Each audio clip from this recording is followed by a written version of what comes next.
En este tercer domingo después de Pentecostés, después de haber celebrado a los santos universalmente, luego de haber celebrado los santos desde la fuente que nos alimenta, que nos define en nuestra tradición eslava oriental, como los santos que se iluminaron en la tierra de Rus, venimos pues a nuestro mundo en particular, que es la hispanidad. El mundo al que pertenecemos pues no está definido por una pertenencia meramente nacional, sino por un sello, un cuño que es básicamente el mismo en más de 20 países.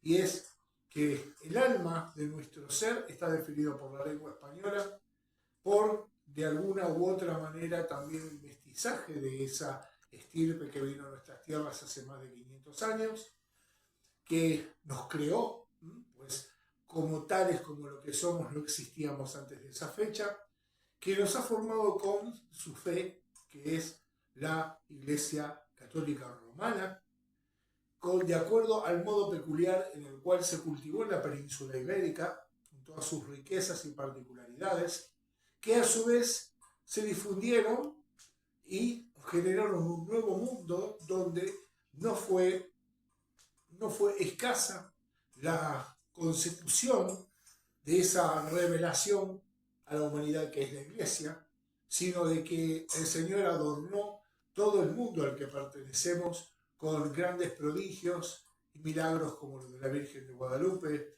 grandes santos como en nuestro caso Santo Toribio de Mogrovejo, Santa Rosa de Lima, San Martín, eh, eh, San Martín de Porres, perdón, y tantos otros santos que fueron jalonando este edificio al que pertenecemos, la Iglesia. Pues la Iglesia es una sola, nace de una sola economía de salvación, es una sola la sangre que redime a los cristianos. Buena parte de las cosas que nosotros tenemos se la debemos pues a esa generosidad colosal que, sobre todo a partir del mandato de la reina de Castilla, Isabel la Católica, quien viviendo santamente y siguiendo una fidelísima hija de la Iglesia, no ahorró oportunidad donde extender la fe católica, y fue de hecho su inspiración y su genio la que permitió que existamos. Ahora bien, todas estas serie de maravillas que nos han fundado, de todas estas me gustaría destacar en primer lugar la acción de San Francisco Solano, un santo cuya grandeza es inversamente proporcional a la ignorancia que se tiene de él y cuyo mensaje es inversamente proporcional, su grandeza con respecto a la miseria espiritual en la que vivimos hoy. Más que nunca hoy estamos necesitados de conocerlo y de hacer de nuestra vida, digamos así, acoger ese mensaje que hace unos 400 años, viniendo desde la ciudad de los Reyes, desde Lima, había venido de España, pero nosotros en aquel entonces éramos reino del Perú. Y siendo reino del Perú, él, sirviéndose de la lengua general del reino del Perú, que los españoles enaltecieron dándole una forma escrita, literaria e incluso teológica, él llegó a nuestro actual Santiago del Estero, donde había una gran diversidad de lenguas, de etnias, de grupos muy pequeños, con muy dispares niveles de desarrollo, que para los misioneros era un verdadero quebradero de cabeza, pues a pocos kilómetros ya se cambiaba el idioma, la etnia y todo. Pero esta gente, bajo el Incario, había recibido nociones básicas de quechua.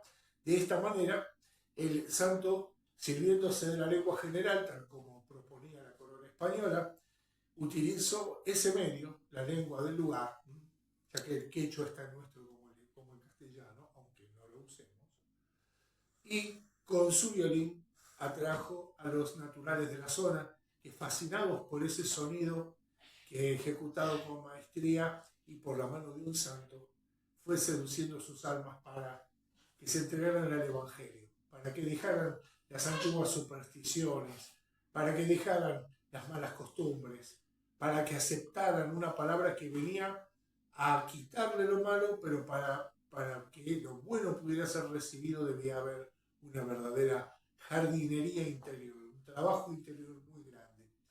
Y San Francisco Solano justamente nos trajo ese testimonio a tal punto que hoy nuestra cultura, sobre todo en aquella zona, está definida por el uso del violín que él trajo.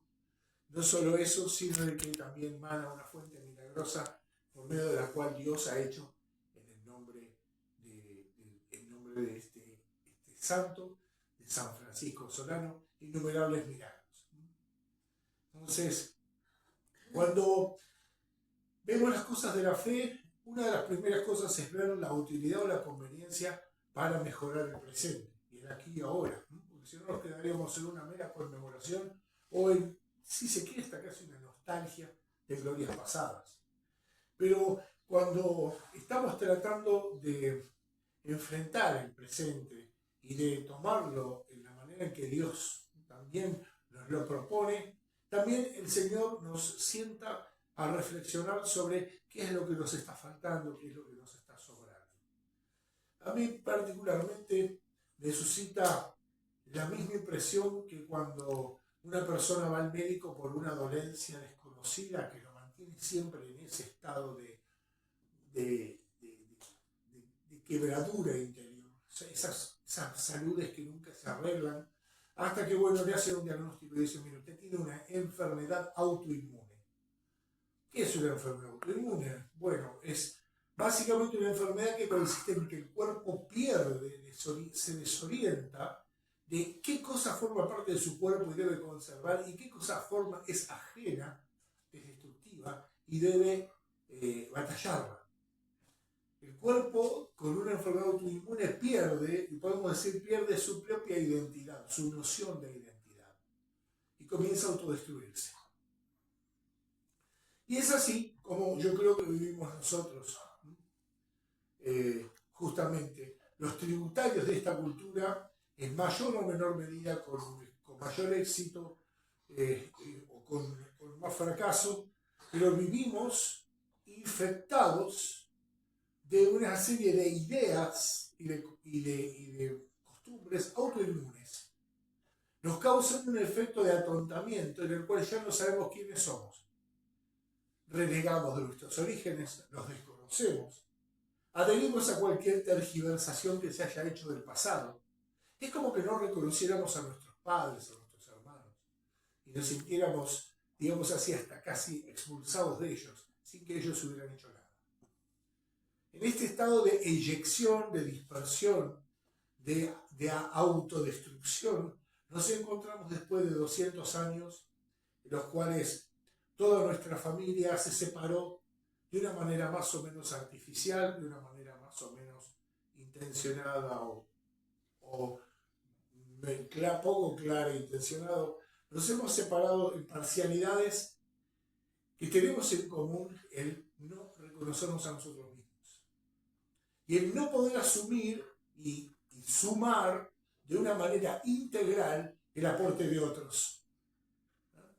Entonces, ¿de dónde sale esa suerte de tara que le damos como cultura, que cada generación la cultiva a su propia manera, de no poder aceptar lo que somos y de no poder incorporar de otros por una cuestión de una falsa identidad? Pues aquel que agrega y suma algo útil al conjunto no pierde, gana. Sin embargo, nosotros en nuestro país particularmente vivimos esa suerte de convulsión cíclica en la cual, mal guiados por mitos de un lado y mitos del otro, no accedemos a nuestro verdadero rostro, a nuestra verdadera realidad. Digamos así, no aceptamos lo que vemos en el espejo, no lo sabemos leer. No entendemos que somos hijos de la Iglesia Católica, que este país, la única, como los demás, que han salido del mismo seno, con más éxito o menos éxito. En primer lugar, fuimos concebidos como una sola cosa, como tierras que si bien terrenamente estaban bajo el ordenamiento del rey de España, estaba delegado especialmente para poder traernos la fe católica, que nos hizo hijos de la Iglesia, en pie de igualdad. No solo eso, sino que nos trajo todo el fruto elaborado durante milenios de fe y de cultura. Lo sembró en medio de gentes que no habían manifestado la necesidad de eso sencillamente porque no sabían que existía. Hoy se romantiza mucho lo que tenían supuestamente los indígenas para ofrecernos, pero no lograron construir nada positivo para sí ni para los demás. No hay una sola obra que haya excedido alguna clase de pericia, pero nunca ha alcanzado las alturas de la caridad, de la santidad, de la salvación.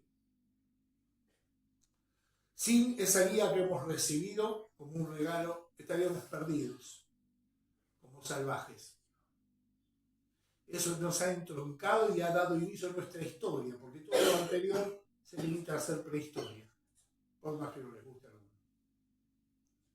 Dejamos de comernos entre nosotros, dejamos de batallar entre nosotros y comenzamos a vivir bajo una era de paz. Que como todas las cosas tienen sus bemoles, pero nunca conocimos algo, una felicidad tan duradera, una estabilidad y una nutrición tan profunda que no se la ha logrado arrancar del todo, a pesar de que tenemos esta autoinmunidad en la cual luchamos y coseamos contra aquello que nos ha dado origen. No nos podemos reconocer en nuestras fuentes. Pero esto tiene solución. Lo primero es el bucear hasta encontrarse con las fuentes. Hoy, a Dios gracias, que en los últimos años particularmente se ha dado una verdadera explosión de interés para volver a encontrarse con los orígenes. Porque esos orígenes son los que nos permiten develar quiénes somos, que nunca hemos dejado de ser. Nos permiten quitar esos anteojos que deforman, esos anteojos de un color que nos quieren teñir las cosas de algo que no tienen. Conocer nuestra historia puede tener sus partes dolorosas, pero tiene enormes y gloriosas. Y sobre todo es ser hijos de la Iglesia. Hijos de la Iglesia. A duras penas ha sobrevivido la fe en la Argentina en los últimos 200 años, pues desde un principio la fe empezó a ser la arrinconada de la vida social. Donde más queda es donde más presencia de nuestra madre patria España y de la Iglesia hubo. Y el resto del país es un degradé de falta de fe, de amor a ídolos falsos, de servir muy bien al Dios dinero, particularmente por aquellos que lo codician, y de toda otra clase de pasos, alejándonos de nuestra verdadera raíz. Una raíz fundada en la gracia, fundada en una hermandad que brota de la generosidad de Dios. No es una hermandad de sangres que tiene límites y que nos divide en razas ni pueblos, sino que hemos recibido justamente esa matriz que nos permite, en la gracia de Dios, encontrar a ese otro, al hermano. Las cosas tienen solución, pero el tratamiento es largo y amargo. Sumergirnos en las fuentes de la historia, no de la historieta, de los mitos, de las visiones partidarias, de las historias tuertas, de las memorias hemiplégicas, de las que tanto hemos padecido, que no dejan de ser justamente fruto de estar tapando una parte de la foto cuando no nos queremos mirar la foto y taparla a la vez. Cuando podemos tener esa conciencia de quiénes somos, herederos de qué, también al poder sanar esa relación mórbida con nuestro propio pasado, empieza a curarse nuestro problema existencial y del futuro.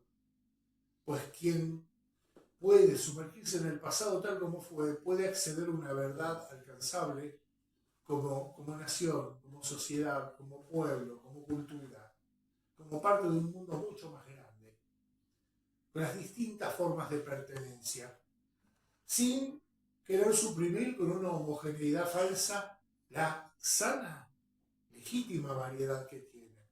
Fijémonos nosotros, herederos de la tradición bizantina, venimos también a traer nuestro aporte, pero como hispanos, porque nosotros no somos otra cosa que hispanos.